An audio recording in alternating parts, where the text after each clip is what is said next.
La etnomusicología como ciencia y corrientes en Latinoamérica como introducción a la arqueología y organología andina. La etnomusicología es una disciplina interdisciplinaria que estudia la música en un contexto cultural, adoptando un enfoque holístico que considera aspectos sociales, culturales, históricos y estéticos. Por otra parte, el término etnomusicología fue introducido por Kunst. En 1960 fue su auge en Latinoamérica. Destacan figuras como Carlos Vega en Argentina y Fernando Ortiz en Cuba. Por su parte, la arqueoorganología andina, en una corriente que estudia los instrumentos musicales prehispánicos en la región de los Andes, reconstruyendo su historia y significado en contextos culturales y rituales. Y para la comprensión de las prácticas musicales de las civilizaciones precolombinas, incas, mayas y aztecas, a través de la investigación de restos arqueológicos y fuentes históricas como tal.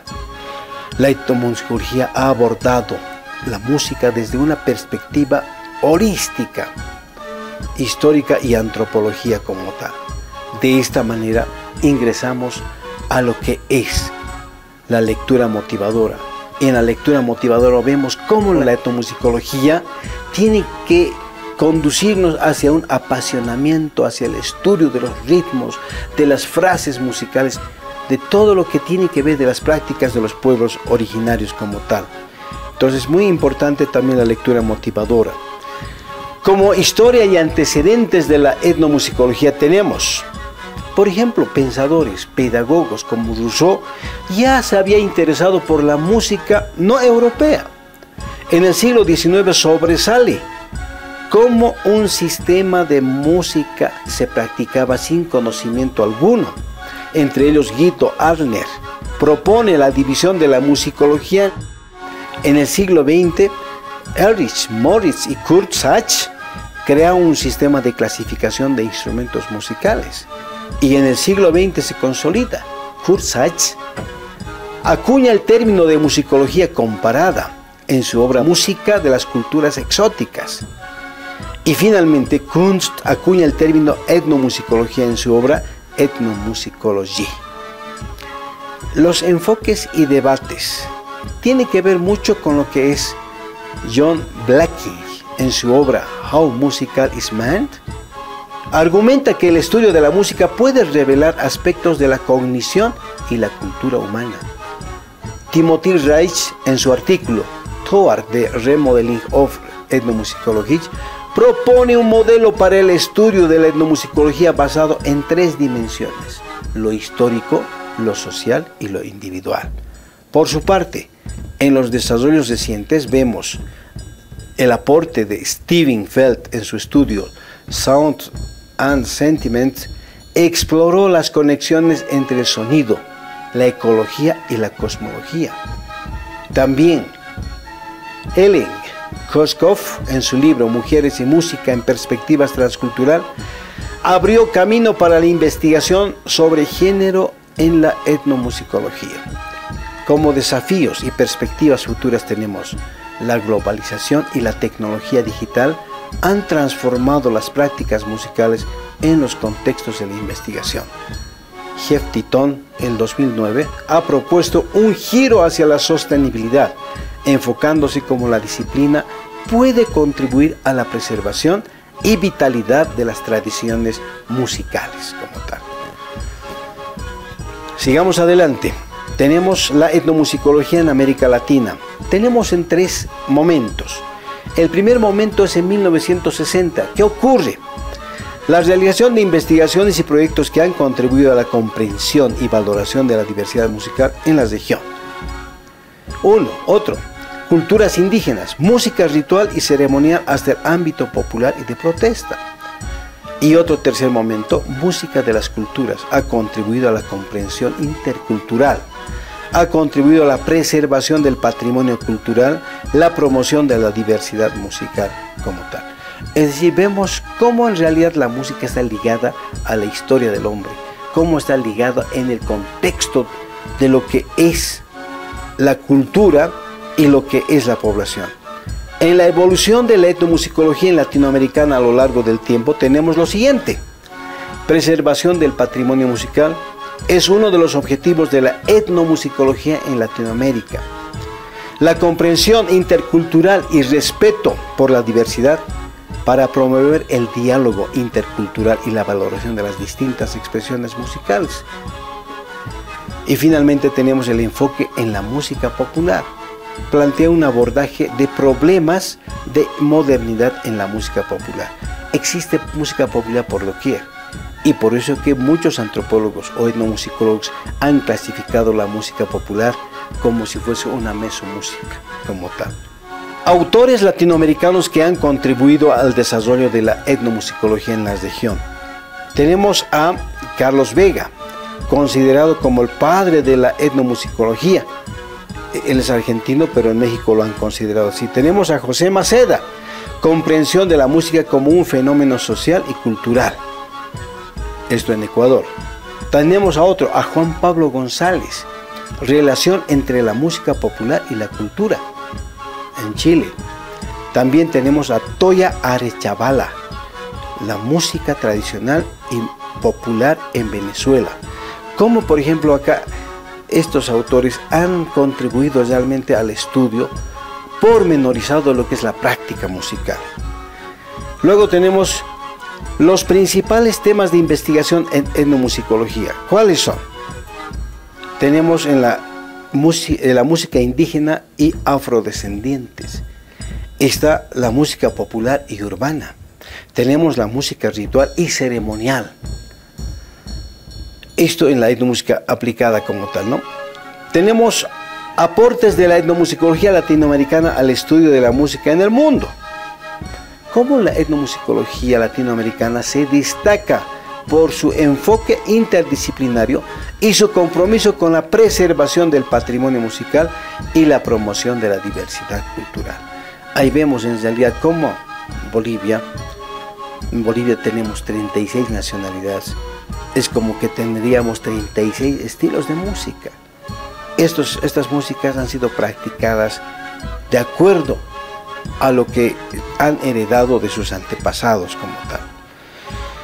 En lo que se refiere a la etnomusicología en el contexto boliviano, tenemos, por ejemplo, el baile para la expresión de la rica herencia cultural del país. ¿Cómo lo han ligado la música con el baile, con la expresión corporal? Por otra parte, refleja la diversidad cultural y geográfica del país, reflejando el estilo de vida. Cómo en realidad tenemos diferentes pisos ecológicos y de acuerdo a esos pisos ecológicos tenemos una música que le apoya, que le sustenta. Entonces a este paso es importante referirnos a lo que es el folclore. ¿Qué es el folclore? Es una palabra inglesa. Folk, que significa pueblo, y lore, que significa conocimiento empírico. Entonces, ¿qué es el folclore?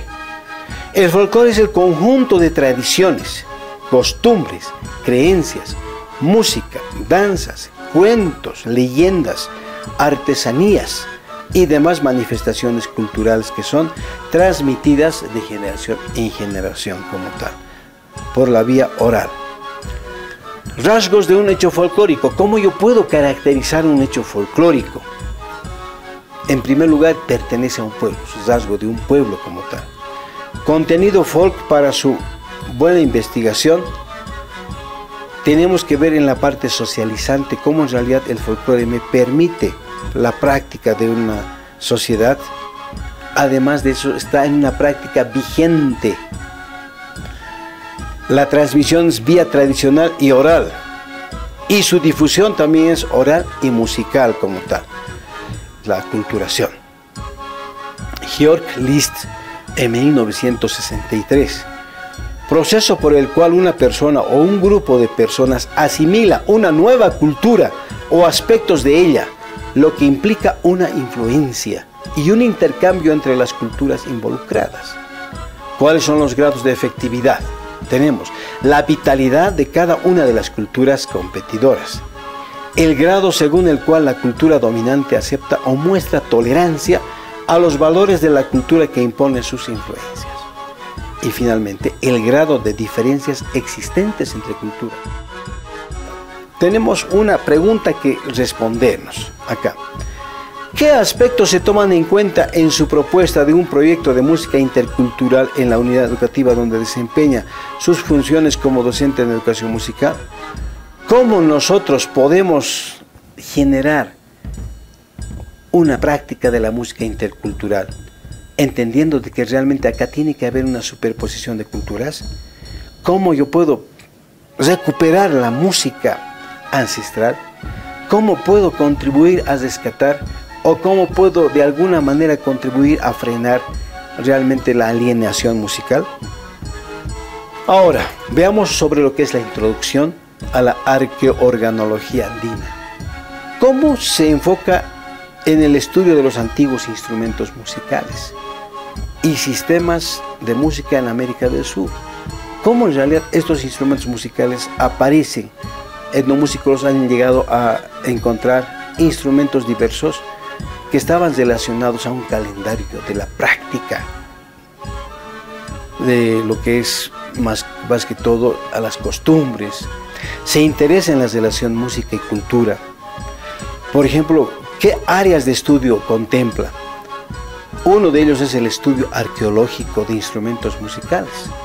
Tenemos que ver las clasificaciones, tenemos que ver sus tesituras, tenemos que ver cuál es el alcance de estos instrumentos.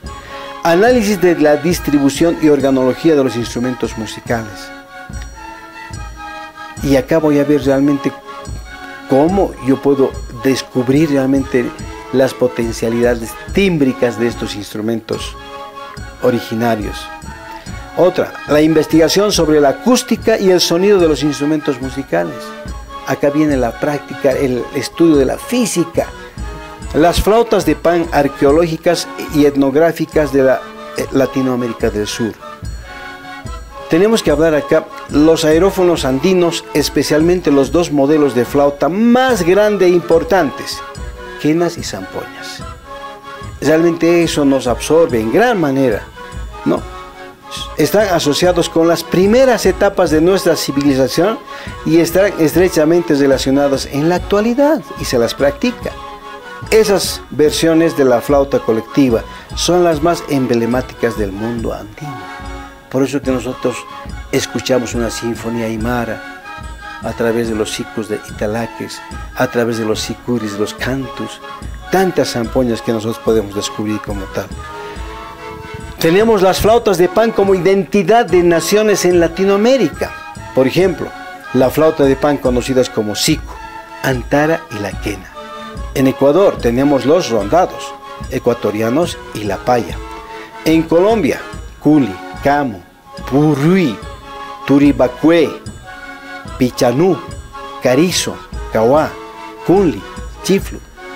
En Argentina tenemos las ocarinas, silbatos, susqués, mimbí, retá. En Chile, en la región de la Puna, encontramos realmente variedad de instrumentos prehispánicos como tal. En Bolivia tenemos en el Museo Nacional Antropológico de Oruro flautas de pan hechas de bambú que datan desde 1200 a 1438 después de Cristo. También tenemos en el Museo de Instrumentos Musicales en Bolivia flautas de pan que datan desde 2000 años antes de Cristo como tal. Entonces, estas flautas de pan en Bolivia tienen características como por ejemplo se construían de carrizos o cañas de bambú. Tenemos en el periodo tardío de los señoríos aymaras, se fabricaron las flautas de pan. Después tenemos, se conocen como sicus en idioma puquina aymara, en quechua es puc. Acá tenemos cómo en realidad los constructores han podido construir instrumentos muy valiosos que han servido para una práctica musical. Y es más, cómo han generado una armonía a través de las quintas y cuartas paralelas y dan una música perfecta. Ellos no tenían una música, un sonido temperado, sino que era una música basada en lo que es la sonoridad masiva como tal. De esta manera nosotros podemos ver cuán importante es la recuperación de estos instrumentos, cuán importante es el estudio, meternos adentro como tal, ¿Para qué? Para que nosotros podamos entender de que hay un desafío muy importante, el de recuperar los saberes ancestrales, recuperar la música originaria, recuperar cómo en realidad se practicaba y cómo se relacionaba y cómo estaba dedicado a la educación también. Muchas gracias.